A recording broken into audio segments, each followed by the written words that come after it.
Good morning dear students and friends. आज हम लोग ट्राइगोनोमेट्री के मोस्ट इम्पोर्टेंट फार्मूलाज अर्थात सूत्रों के बारे में डिस्कशन करेंगे। आज का यह वीडियो क्लास 9th ICSE और क्लास 10th CBSE के बच्चों के लिए वेरी यूजफुल है। अब बच्चों को ट्राइगोनोमेट्री के सूत्रों के नोट्स बनाने के लिए और उन्हें याद करने के लिए इधर उधर जाने और परेशान होने की कोई ज़रूरत नहीं है। अब ट्राइगोनोमेट्री के वैसे सारे के सारे सूत्र जो क्लास 10th के सिलेबस में हैं और वैसे सूत्र भी जो क्लास 10th के सिलेबस में नहीं हैं फिर भी क्लास 10th के ऑब्जेक्टिव क्वेश्चन को सॉल्व करने के लिए वेरी यूजफुल है। वैसे सारे सूत्रों को हमारे चैनल के माध्यम से आप सबको फ्री में प्रोवाइड कराए जाएंगे, इसलिए आप सब हमारे चैनल से जुड़े रहिए और आज के वीडियो को फुल वॉच अवश्य करिए। इसकी बिल्कुल मत करिएगा, अन्यथा कोई भी इम्पोर्टेंट फार्मूला आप मिस कर सकते हैं। चलिए हम शुरू करते हैं, स्टार्ट करते हैं। आपको याद होना चाहिए, रिमेंबर दैट हाइपोटेनस का मतलब कर्ण होता है और इसको शॉर्ट कोट में एच से सूचित करते हैं। हाइपोटेनस का हिंदी अर्थ कर्ण होता है और कर्ण को एच से डिनोट करते हैं, स्मॉल एच से। परपेंडिकुलर मतलब लंब होता है और लंब को पी से डिनोट करते हैं। बेस मतलब आधार होता है और आधार को स्मॉल बी से डिनोट हम लोग करते हैं। चलिए फर्स्ट फॉर्मूला नोट करिए कॉपी पर। पहला का पहला सूत्र, कर्ण स्क्वायर इज इक्वल टू लंब स्क्वायर प्लस आधार स्क्वायर, मतलब कि H square is equal to P square plus B square. Hypotenuse square is equal to perpendicular square plus base square. दूसरा नोट करिए, पहला का दूसरा, perpendicular square is equal to hypotenuse square minus base square, अर्थात लंब square is equal to कर्ण square minus आधार square. पहला का तीसरा, base square is equal to hypotenuse square minus perpendicular square, अर्थात आधार स्क्वायर इज इक्वल टू कर्ण स्क्वायर माइनस लंब स्क्वायर। इसको नोट कर लीजिए। अब दूसरा का पहला सूत्र नोट करिए, hypotenuse is equal to under root perpendicular square plus base square, अर्थात कर्ण is equal to under root लंब स्क्वायर प्लस आधार स्क्वायर। दूसरा का दूसरा सूत्र नोट करिए, perpendicular is equal to under root hypotenuse square minus base square, अर्थात लंब बराबर अंडर रूट कर्ण स्क्वायर माइनस आधार स्क्वायर। तीसरा नोट करिए, base is equal to under root hypotenuse square minus perpendicular square, अर्थात आधार is equal to under root कर्ण स्क्वायर माइनस लंब स्क्वायर। तीसरा का पहला सूत्र नोट करिए, sine theta is equal to perpendicular by hypotenuse, अर्थात sine theta is equal to लंब बाई कर्ण। अब साइन थीटा का रेसिप्रोकल कोसेक थीटा होता है, अर्थात साइन थीटा का अपोजिट व्युत्क्रम कोसेक थीटा होता है। तो साइन थीटा लंब बटा कर्ण है तो कोसेक थीटा हो जाएगा इसका उल्टा कर्ण बटा लंब। इसको भी नोट कर लीजिए। Cos theta is equal to होता है बेस बटा हाइपोटेनस, अर्थात cos theta is equal to आधार बटा कर्ण। कोस का अपोजिट होता है सेक थीटा, मतलब कि कोस का रेसिप्रोकल होता है सेक थीटा, अर्थात सेक थीटा का सूत्र होता है इसका उल्टा हाइपोटेनस बाई बेस, अर्थात sec theta is equal to कर्ण बाई आधार। अब तीसरा का तीसरा number formula, tan theta is equal to perpendicular by base, अर्थात tan theta is equal to लंब बटा आधार। इसको भी नोट करिए। टेन थीटा का रेसिप्रोकल होता है कोट थीटा, मतलब टेन थीटा का व्युत्क्रम होता है कोट थीटा, इसलिए कोट थीटा हो जाएगा इसका उल्टा बेस बटा परपेंडिकुलर, अर्थात cot theta is equal to आधार बटा लंब। इसको भी, इन सारे सूत्रों को आप कॉपी और कलम उठा कर नोट कर लीजिए। ये सारे के सारे सूत्र आपको त्रिकोणमिति के क्वेश्चन को सॉल्व करने के लिए बहुत ही उपयोगी होगा, इसलिए इसको नोट करके याद कर लीजिए। अब चौथा का पहला सूत्र नोट करिए। चौथा का पहला सूत्र, sine theta into cosec theta is equal to 1 होता है। Sine theta is equal to cosec theta is equal to 1। चौथा का दूसरा सूत्र, sine theta is equal to होता है 1 by cosec theta, sine theta is equal to होता है 1 बाई कोसेक थीटा। तीसरा number, cosec theta is equal to होता है 1 बाई साइन थीटा। ठीक, इसको नोट कर लीजिए। अब चलिए आगे बढ़ते हैं।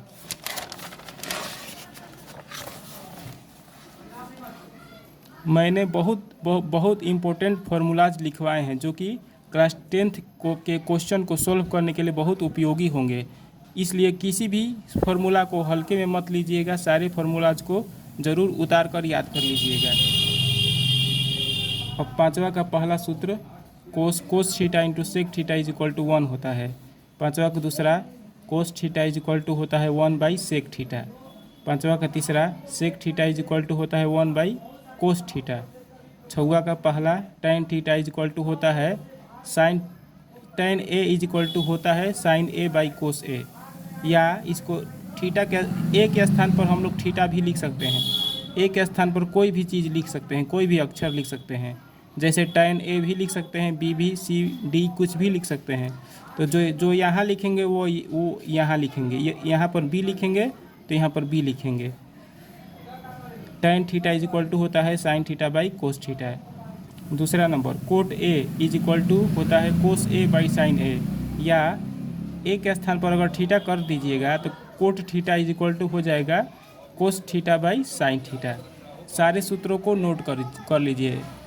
ये सारे सूत्र आपको अन्य कहीं ढूंढने पर शायद ही मिलेंगे।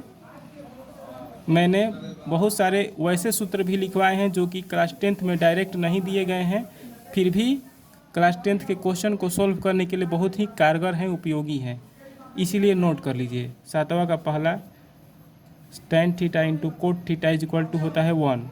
सातवां का दूसरा नोट करिए tan theta is equal to होता है 1 बाई कोट थीटा। सातवां का तीसरा नोट करिए cot theta is equal to होता है 1 बाई tan थीटा। आठवां का पहला नोट करिए sine theta is equal to होता है tan theta into cos theta. जैसे कि आठवां का पहला नंबर किताब में क्लास 10th के NCERT की बुक में आठवां का पहला नंबर सूत्र नहीं दिया है। यहाँ तक कि बहुत सारे पुस्तकों में यह सूत्र नहीं दिया है, फिर भी मैंने आपको यह सूत्र मैं लिखवा रहा हूँ ताकि क्वेश्चन आप आसानी से सॉल्व कर लें। इसी कारण से सारे के सारे सूत्र नोट करिए। आठवां का पहला number sine theta is equal to होता है tan theta into cos theta. आठवां का दूसरा नोट करिए cos theta is equal to होता है cot theta into sine theta. ठीक, अब आगे बढ़ते हैं। अब नौवां का पहला नंबर सूत्र नोट करिए।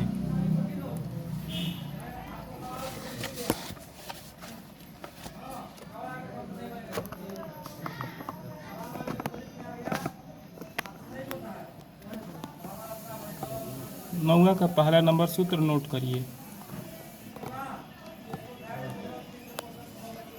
नौवां का पहला नंबर है पाई रेडियन। पाई रेडियन को केवल पाई भी लिख सकते हैं, इसका मतलब होता है रेडियन।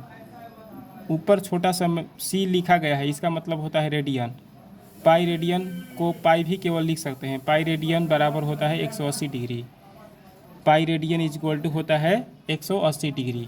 इसको भी नोट कर लीजिए। एक रेडियन इज इक्वल टू होता है 180 बाई पाई डिग्री। एक रेडियन को ऐसे भी लिख सकते हैं और एक रेडियन को केवल एक भी लिख सकते हैं, तो एक रेडियन ही समझा जाएगा। एक रेडियन बराबर होता है 180 बटा पाई डिग्री। एक डिग्री बराबर होता है पाई बटा 180 रेडियन। ठीक, एक डिग्री बराबर होता है पाई बटा 180 रेडियन। एक रेडियन मतलब कि केवल एक भी लिख सकते हैं इसको। एक रेडियन बराबर होता है लगभग 57 डिग्री 16 मिनट के करीब। एक रेडियन करीब लगभग 57 डिग्री 16 मिनट होता है एक रेडियन बराबर। या एक रेडियन बराबर होता है 57.4/15 डिग्री। एक रेडियन बराबर होता है 57.4/15 डिग्री। कोई पूछ देगा कि एक रेडियन में कितना डिग्री होता है, तो कहिएगा कि 57.4/15 डिग्री होता है। या कहिएगा कि एक रेडियन बराबर होता है 57 डिग्री 16 मिनट आसपास। ठीक, अब 10वां का पहला नोट करिए पाई बटा 6 रेडियन, या केवल ऐसा भी लिख सकते हैं आप लोग। ऊपर छोटा सा सी दिया गया है, इसका मतलब समझिएगा कि रेडियन है। जब ऊपर छोटा सा जीरो दिया रहता है तो समझा जाता है कि यह डिग्री है, और जब ऊपर छोटा सा सी रहता है तो समझा जाता है यह रेडियन है। मतलब पाई बटा 6 रेडियन इज इक्वल टू पाई/6 इज इक्वल टू 30 डिग्री होता है। पाई/4 रेडियन या पाई/4 बराबर होता है 45 डिग्री। पाई/3 रेडियन या पाई/3 बराबर होता है 60 डिग्री। पाई/2 रेडियन या पाई/2 इज इक्वल टू होता है 90 डिग्री। 2 पाई/3 रेडियन या केवल 2 पाई/3 इज इक्वल टू होता है 120 डिग्री।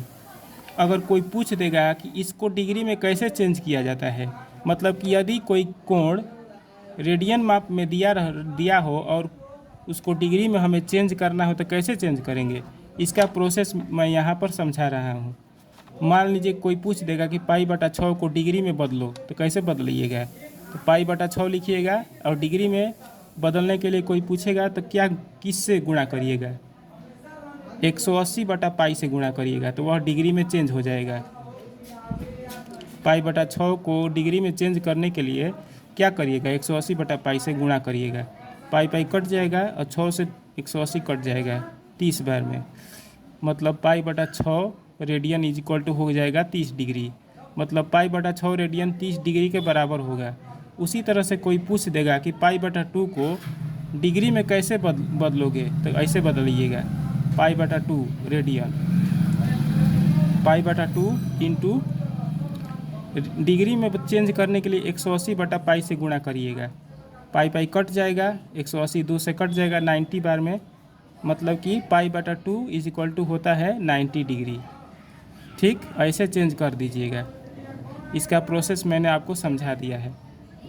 अब 11वां नंबर सूत्र नोट करिए। 150 डिग्री बराबर होता है 5 पाई/6 रेडियन। 240 डिग्री बराबर होता है 4 पाई/3 रेडियन।